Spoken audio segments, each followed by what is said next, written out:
Tout le monde le connaît.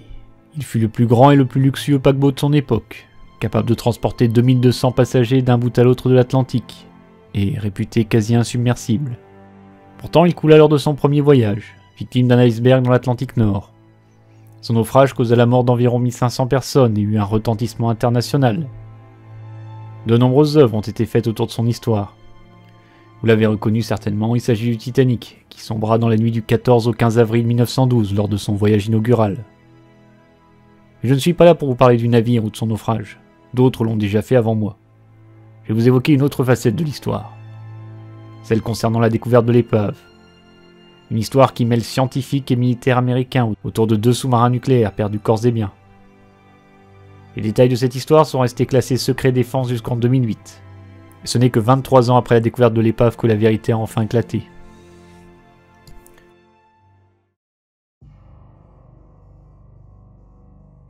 Près de 40 000 personnes se massaient sur les quais, bravant la pluie et le froid pour assister à l'arrivée du Carpathia.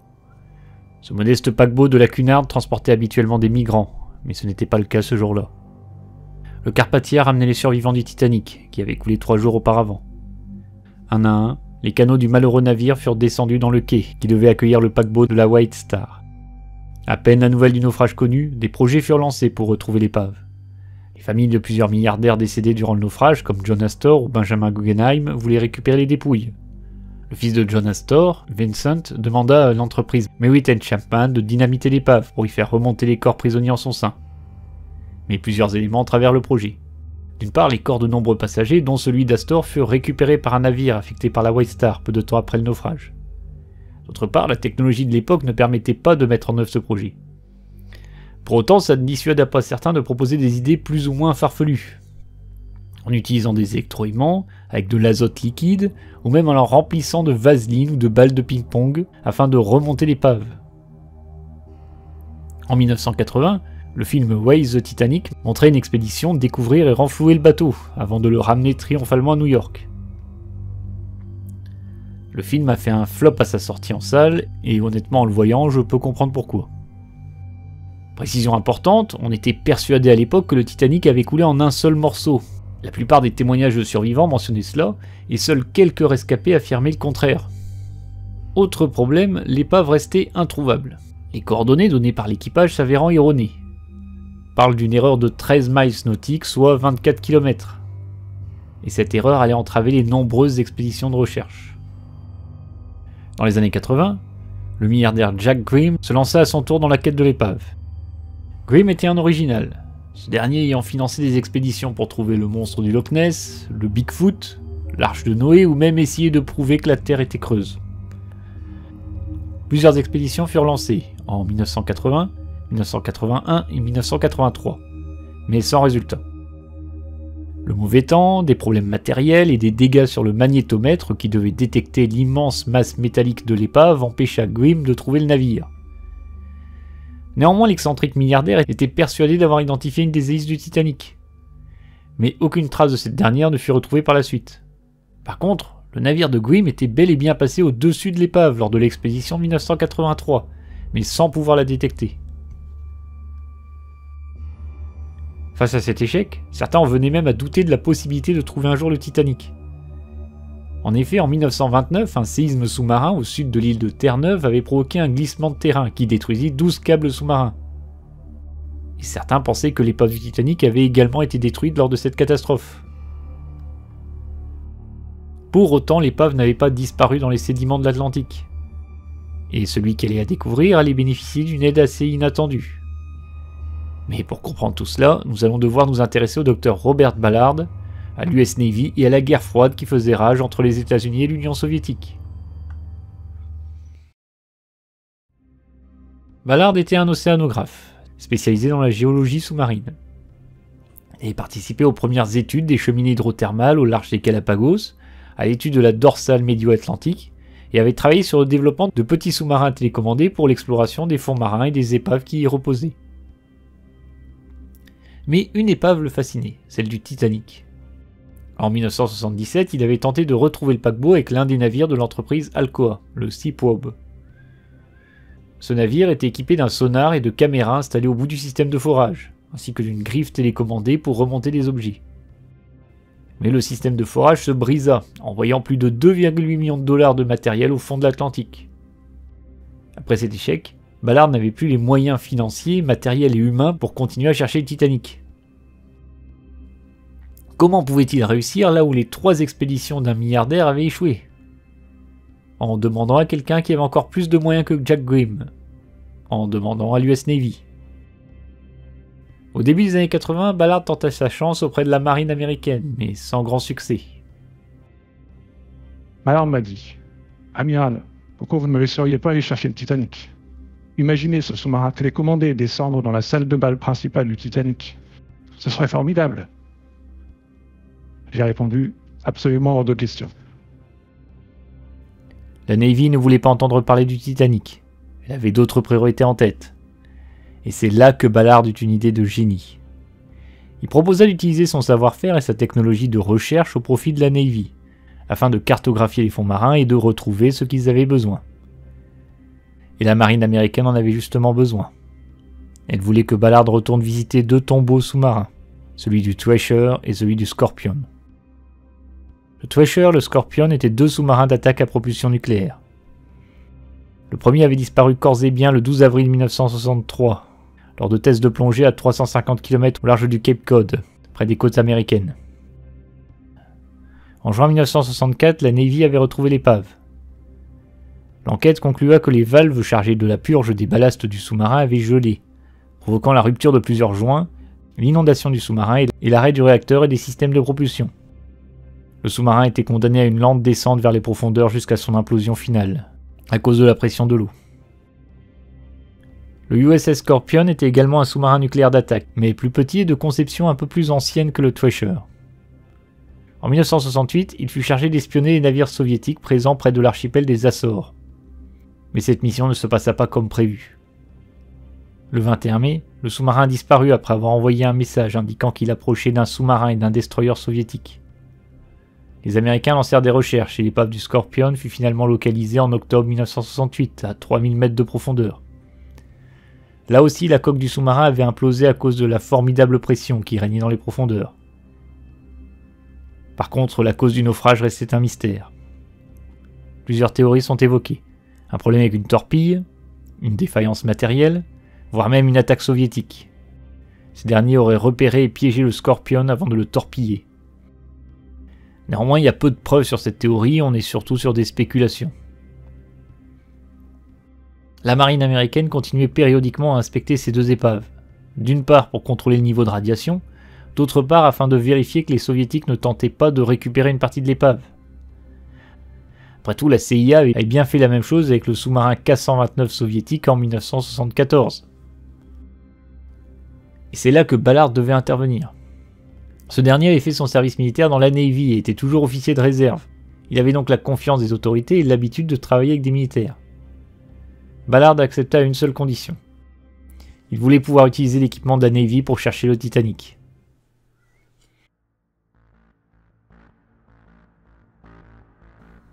En 1983, Ballard commença ses préparatifs, son équipe construisant l'Argo, un engin équipé de caméras et de projecteurs capable de plonger à 6000 mètres de profondeur. Ce petit sous-marin devait être remorqué par un navire, et sa construction fut financée par la Navy. En 1984, Ballard et son équipe prirent la mer à bord du Knorr pour inspecter l'épave du Thresher et en apprendre davantage sur son naufrage. Officiellement, Ballard devait chercher le Titanic. Sauf que le Thresher gisait à des milliers de kilomètres du Titanic. Ballard localisa le sous-marin. Ses observations permirent de mieux comprendre le naufrage du Thresher. Il fit également une découverte qui allait s'avérer cruciale dans la suite des événements. En effet, les débris du sous-marin n'étaient pas rassemblés en une seule zone, mais formaient une large traînée sur plus d'1 kilomètre à cause des courants marins. L'expédition découvrit également le réacteur du sous-marin et mesura la contamination de l'eau et des sédiments autour de l'épave. Et fort heureusement, les mesures restaient dans les normes, le réacteur étant toujours protégé, tandis que l'eau formait une excellente barrière contre les radiations. Après avoir exploré le Thresher, Ballard pouvait encore utiliser son matériel pour chercher le Titanic. À l'été 1985, Ballard et son équipe partirent à la recherche du paquebot, rejoints par un Français, l'océanographe Jean-Louis Michel, qui avait développé un nouveau sonar très performant capable de repérer l'épave du paquebot. Ballard et Michel scannèrent les fonds marins aux coordonnées émises par les télégraphistes du Titanic. mais sans succès. Ballard venait de griller sa première chance. Il savait qu'il ne lui en restait plus qu'une. Ballard reçut sa seconde mission, plonger à la recherche du Scorpion, au large des Açores. Bien que la mission était top secrète, il décida de garder Jean-Louis Michel avec lui, mais dut lui cacher les objectifs de sa mission. En effet, Ballard savait que le Français pouvait lui fournir une aide précieuse pour sa prochaine campagne de recherche pour retrouver le Titanic. Mais le temps allait manquer, il fallait donc faire vite. L'Argo plongea à 3000 mètres de profondeur au large des Açores, chercher le Scorpion. Ballard devait étudier l'état du réacteur nucléaire de l'épave, mais aussi enquêter sur les causes du naufrage du sous-marin. L'océanographe ne trouva aucune preuve de l'implication des soviétiques dans le naufrage. De plus, la partie contenant les torpilles du sous-marin était une des moins endommagées, ce qui écartait l'hypothèse d'une torpille défectueuse qui aurait explosé à l'intérieur. Néanmoins, le mystère ne fut jamais totalement résolu. En revanche, l'expédition de Ballard ne trouva pas de contamination radioactive autour de l'épave, et aucune trace d'une éventuelle visite des soviétiques. Ballard en avait terminé avec sa mission secrète. Il pouvait maintenant se consacrer à son obsession, le Titanic. Il avait le matériel, les hommes et les compétences nécessaires. Une seule chose lui manquait, le temps. Il ne lui restait que 12 jours. Fort heureusement, les Français avaient déjà mené d'importantes recherches dans le secteur. Jean-Louis Michel avait réduit la zone de recherche à un secteur de 77 km². C'était certes un immense progrès, mais c'était quand même tenter de trouver une aiguille dans une botte de foin. Mais Ballard avait une idée. Il n'allait pas chercher directement l'épave. Il allait chercher les débris de l'épave. En effet, il avait remarqué que les deux sous-marins nucléaires avaient laissé une vaste traînée de débris de plus d'1 kilomètre. Le Titanic était bien plus grand et disposait d'une multitude d'objets, des meubles, de la vaisselle, des décorations, des chaudières, de quoi laisser un immense champ de débris, bien plus vaste que ceux du Thresher et du Scorpion. Le Knorr mit donc le cap sur le secteur des grands bancs de Terre-Neuve, à plus de 3700 km de l'épave du Scorpion. L'Argo fut déployé pour scanner les fonds marins à l'aide de ses caméras. Sauf qu'au lieu de quadriller la zone comme on le faisait avant, l'Argo faisait de grands passages avec un écart d'1 miles, cherchant l'immense champ de débris laissé par le paquebot. C'était un pari risqué, mais le temps manquait. Les jours passèrent. L'Argo ne trouvait rien. La tension montait au fur et à mesure que la date butoir fixée par l'US Navy approchait. Nous avions fait changement de quart ce soir-là, et je suis retourné à ma cabine. Je ne pouvais pas dormir, alors je lisais l'autobiographie de Chuck Yeager. Mon père avait volé avec Yeager comme ingénieur de vol d'essai pendant la guerre. Il était maintenant 2 h du matin et personne ne devait venir. Soudainement, on frappe à la porte. C'était le cuisinier. Mais dès que Yeager pensait que je devais descendre, ils ne l'ont pas fait pour rien. Je savais qu'il s'était passé quelque chose. Alors je suis sorti de ma couchette et je l'ai dépassé. Il a fallu environ 4 secondes pour descendre aux 6 rampes d'escalier. Au début, on ne voyait que les débris sur la caméra. Au moment où je me suis précipité dans le centre de commande, le véhicule est passé au-dessus de la chaudière.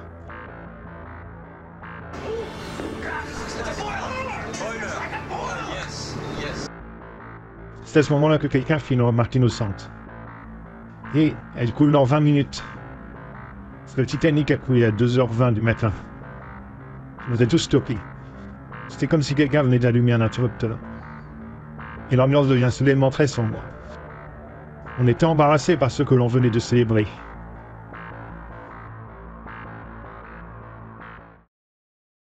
« 73 ans après son naufrage, des hommes pouvaient de nouveau admirer l'épave du plus grand paquebot à avoir vogué en son temps. Ballard et son équipe découvrirent que l'épave a été brisée en 2 parties. Et les images envoyées par l'Argo firent rapidement le tour du monde et la une des médias. Le géant avait enfin été retrouvé. Dans les années qui suivirent la découverte de l'épave, cette dernière reçut de multiples visites. Ballard lui-même y retourna plusieurs fois, plongeant à bord du submersible Alvin pour étudier l'épave et même ce qu'il y avait à l'intérieur. En effet, en utilisant de petits sous-marins télécommandés, on pouvait s'aventurer loin dans le paquebot englouti, retrouver le grand escalier, la salle de bain du capitaine Smith, ou encore explorer les multiples débris entourant l'épave, témoignage du destin tragique des passagers de son équipage. À partir de 1987, différentes expéditions commencèrent à remonter les objets provenant de l'épave. Une entreprise, la RMS Titanic Incorporated, finança plusieurs expéditions pour remonter les artefacts de l'épave et créa une exposition itinérante pour les exposer. Cette dernière a d'ailleurs fait étape à Paris de juillet à octobre 2023. En 1996, cette entreprise tenta de remonter une partie de l'épave, un morceau de la coque de près de 20 tonnes. Le tout sous les yeux des caméras et des passagers de 2 navires de croisière spécialement affrétés pour l'occasion. La tentative se solda par un désastre, les câbles se rompant alors que la section de l'épave n'avait bougé que de 60 mètres. En 1998, une nouvelle tentative fut effectuée, et le morceau est maintenant exposé dans un hôtel à Las Vegas. En parallèle, d'autres expéditions furent lancées avec des objectifs moins mercantiles, afin d'étudier l'épave et les bactéries qui la rongent lentement. En 1995, le réalisateur James Cameron effectua plusieurs plongées sur le Titanic, afin de préparer son film éponyme. L'épave a récemment refait la une des médias quand un sous-marin exploité par une société privée, le Titan, implosa lors d'une plongée, tuant son pilote et 4 passagers, dont le français Paul-Henri Narjolet, un chasseur d'épave qui avait effectué de nombreuses plongées sur le site du Titanic. Ce drame a mis fin aux plongées touristiques sur le site, du moins pour l'instant. Les multiples expéditions sur le Titanic ont reçu de vives critiques de la part de certains scientifiques, dont Ballard lui-même, qui qualifiait la tentative de récupération d'une des sections de la coque de carnaval. Les grandes pyramides des profondeurs, accessibles à l'homme, pouvaient soit les piller, comme les pilleurs de tombes de l'Égypte ancienne, ou les protéger pour les innombrables générations qui nous suivront. Plus grave, certaines de ces expéditions ont dégradé l'épave, les submersibles heurtant parfois accidentellement le paquebot. Le nid de pile du navire fut également détruit afin d'y récupérer la cloche. La fascination du grand public pour le Titanic devenait parfois irrespectueuse, voire morbide. Ainsi, en octobre 1987, une émission de télé américaine, Return to the Titanic Live, fut diffusée, montrant notamment l'ouverture d'une valise ayant appartenu à un survivant du naufrage, ainsi qu'un coffre-fort. Le présentateur fut notamment critiqué pour son attitude irrespectueuse. Plusieurs États tentèrent de légiférer sur l'épave, mais celle-ci se trouve dans les eaux internationales et l'interdiction des plongées sur le site créerait un précédent inédit et difficilement applicable. En janvier 2020, les gouvernements des États-Unis et de la Grande-Bretagne annoncèrent un accord pour protéger l'épave. Pour conclure sur une note plus personnelle, je comptais réaliser cette vidéo depuis quelques temps, et la visite l'été dernier de l'exposition itinérante consacrée au Titanic à Paris n'a fait que renforcer ce désir. L'exposition présente plusieurs objets remontés de l'épave. Du mobilier, des morceaux du navire, une reconstitution d'un des restaurants, des cabines de première et de troisième classe, mais aussi des objets ayant appartenu aux passagers.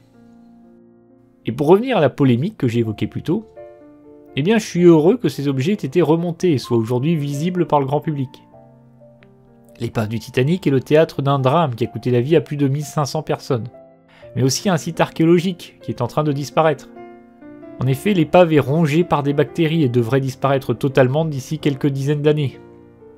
Ces objets, remontés par les différentes expéditions, sont préservés et ont permis d'en apprendre davantage sur le navire, son naufrage, mais aussi sur les personnes qui y ont vécu, et pour certains y sont mortes.